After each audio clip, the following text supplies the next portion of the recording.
A single sneeze can launch germs from your nose at speeds up to 100 miles per hour, rocketing them across an entire room in seconds.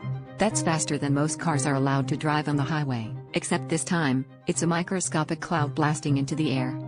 When you sneeze, your body doesn't just gently expel air, it creates a mini explosion. The pressure builds up behind your closed mouth and nose, then bursts out all at once, shooting thousands of tiny droplets as far as 20 feet. Each of those droplets can carry germs, meaning a single sneeze can instantly fill a room with invisible invaders.